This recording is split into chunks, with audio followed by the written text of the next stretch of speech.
And then all of a sudden, that cat just sprung up off the table like a bat out of Hades, like a spring chicken, just boom, alive again.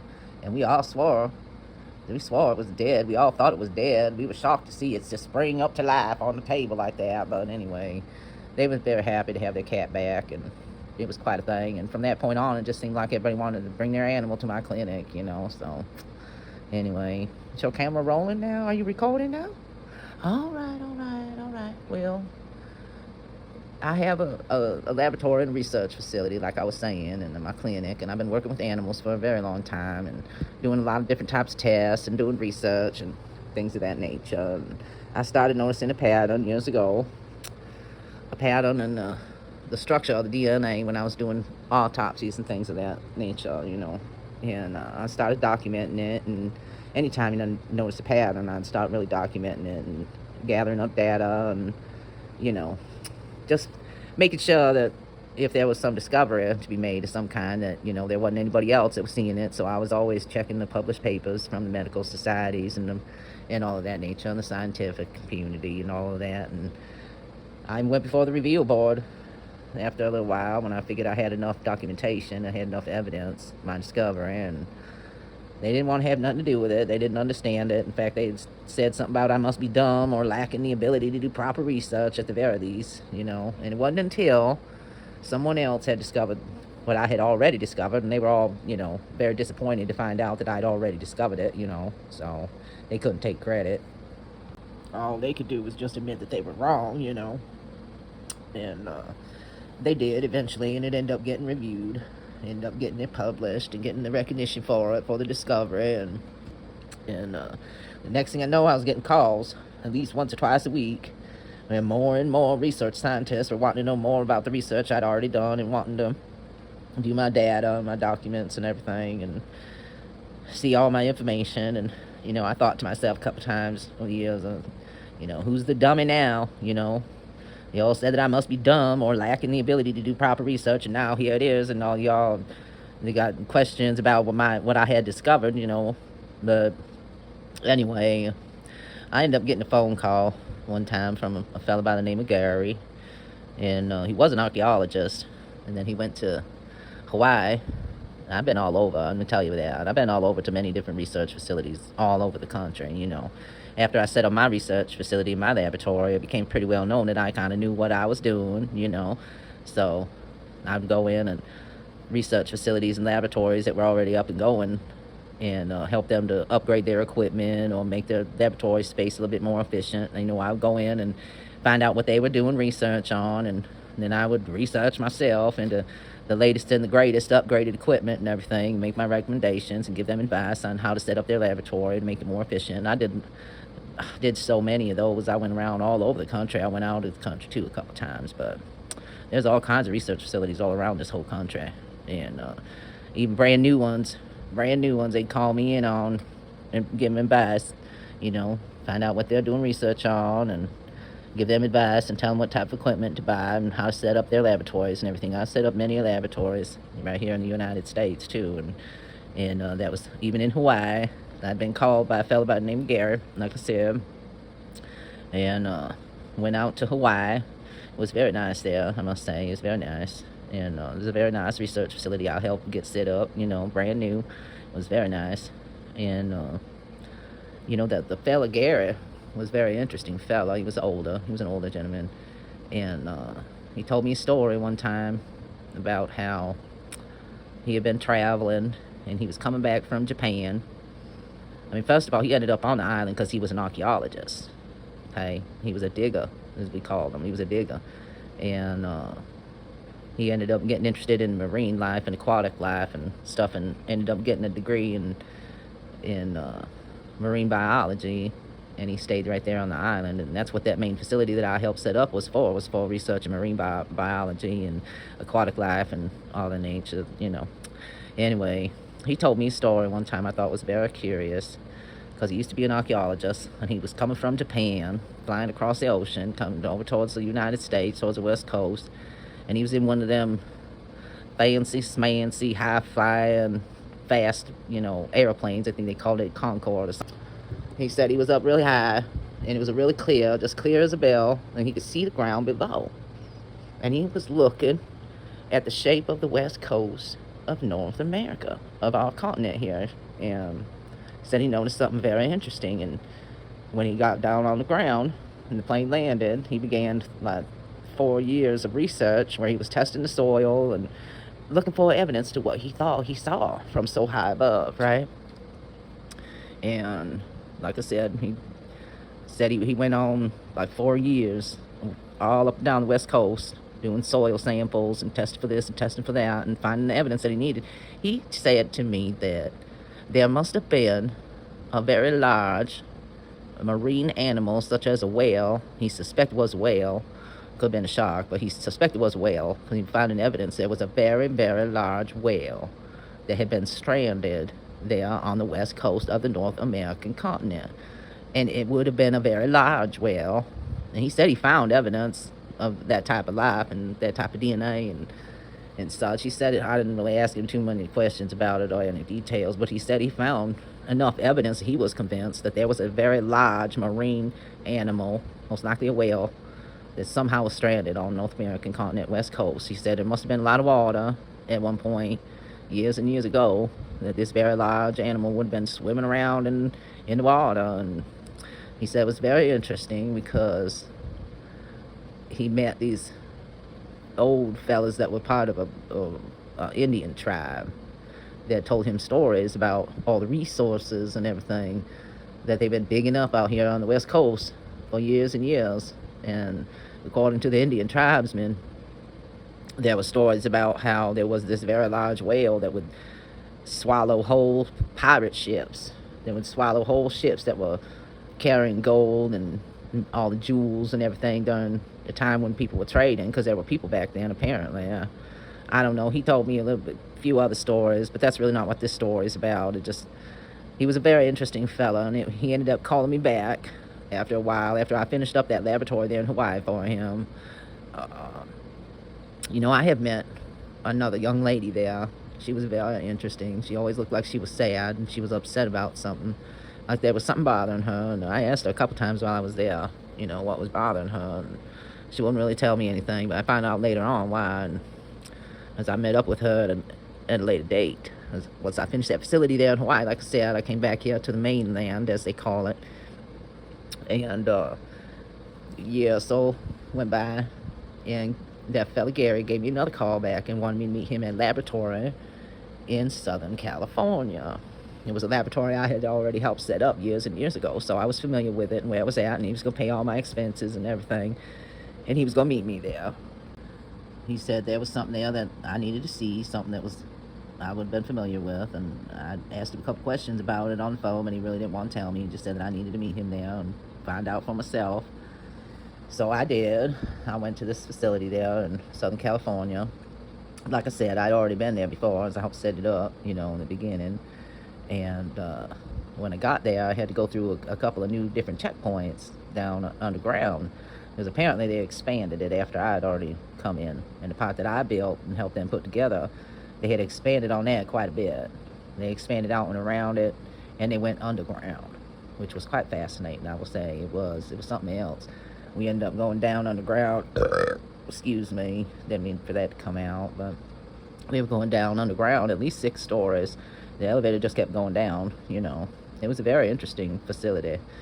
And I was asking a few questions here and there, how long it had been like that, and they really didn't want to answer the questions. I don't blame them, I suppose, but and they never did ask me to sign an NDA for that facility, and I wasn't about to sign an NDA. I've never signed an NDA in my life. I've been asked to sign NDAs, non-disclosure agreements, but I don't sign NDAs, and they know it. When they call me in somewhere to see something, they better know that whatever I see, if I want to talk about it, I'm going to talk about it. I don't sign NDAs. I've told them many times. I've had to tell them I don't sign NDAs.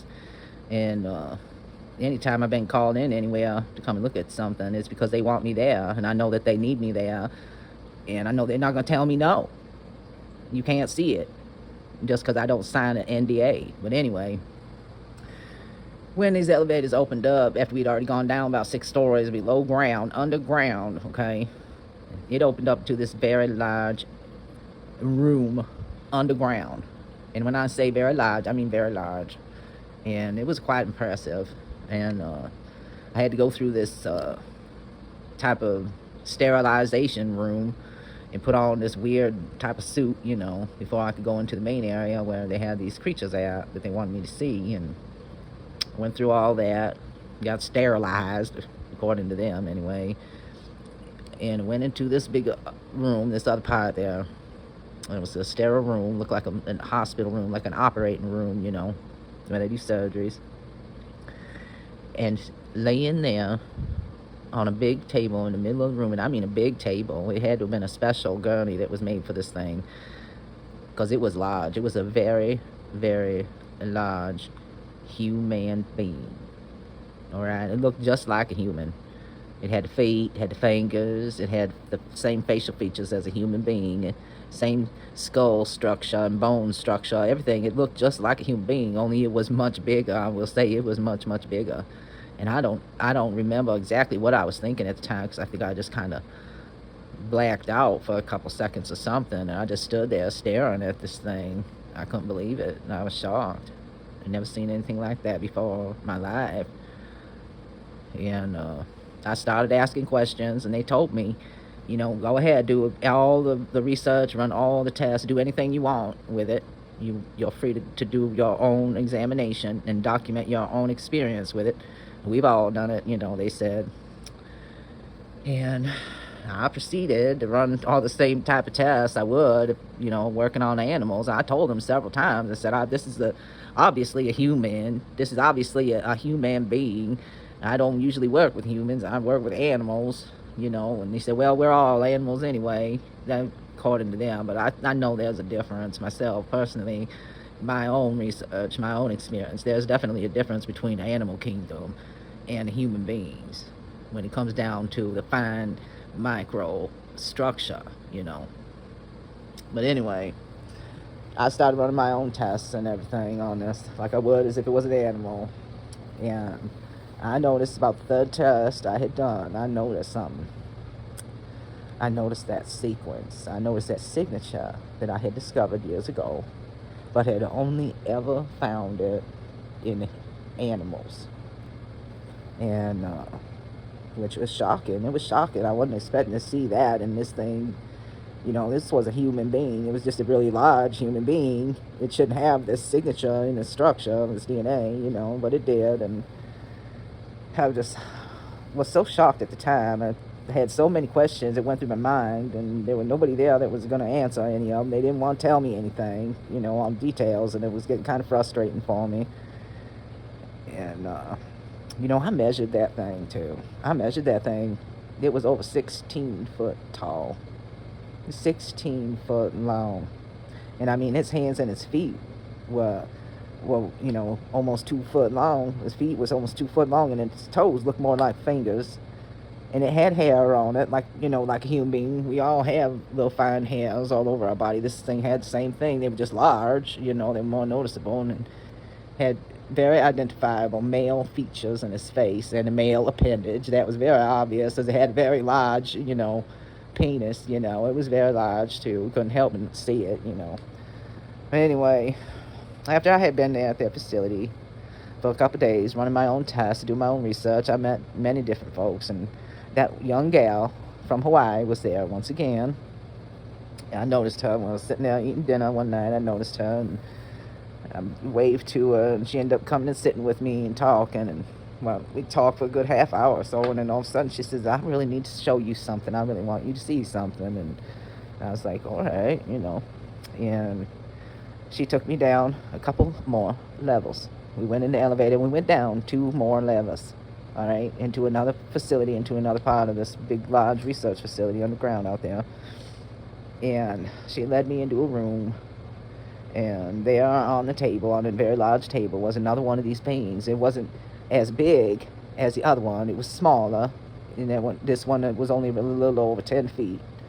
But it had the features and the bone structure and everything of a child, of a young child, of a young human being child, just big.